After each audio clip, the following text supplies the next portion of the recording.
Presented by Lovely Films Production.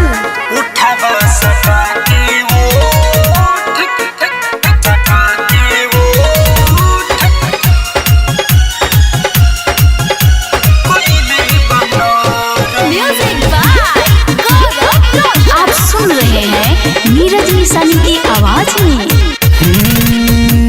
उठवा सटा के वो कोयले बनोरम, उठवा सटा के वो कोयले बनोरम, हमके पुल्हा के राती कोरावा मिली हुए जाती, हमके पुल्हा के राती कोरावा मिली हुए जाती, भइले बेसरम, उठवा सटा के वो कोयले बनोरम, उठवा सटा के वो कोयले बनोरम, उठवा सटा के वो मेगा रिकॉर्डिंग स्टूडियो ईश्वरपुर। उठवा सटा के वो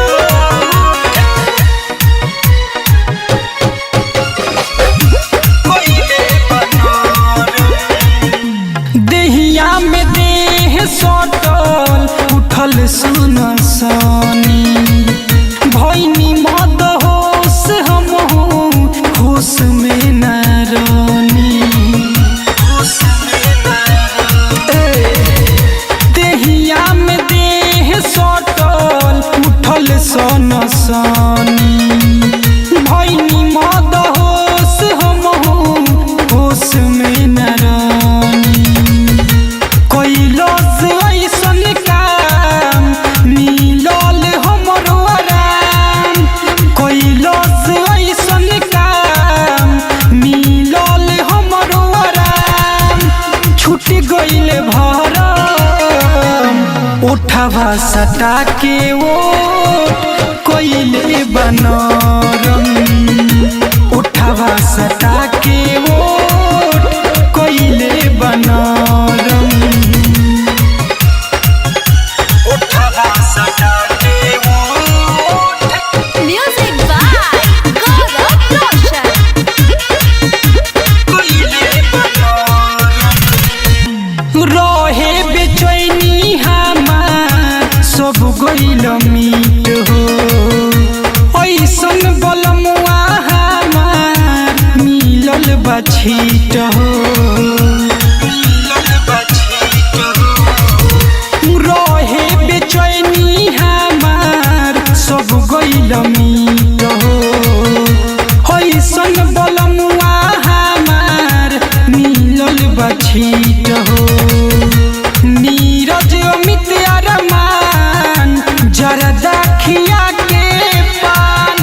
नीरज अमित अरमान जरदा खिया के पान, कोई दिल गरम, उठवा सटा के वो कोयले बनोरम, उठवा सटा के वो कोयले बनोरम, हमके पुल्हा के राती कोरावा मिली हुए जाती, हमके पुल्हा के राती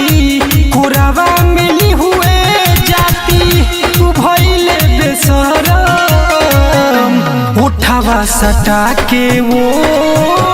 कोयले बनोरम, उठवा सटा के वो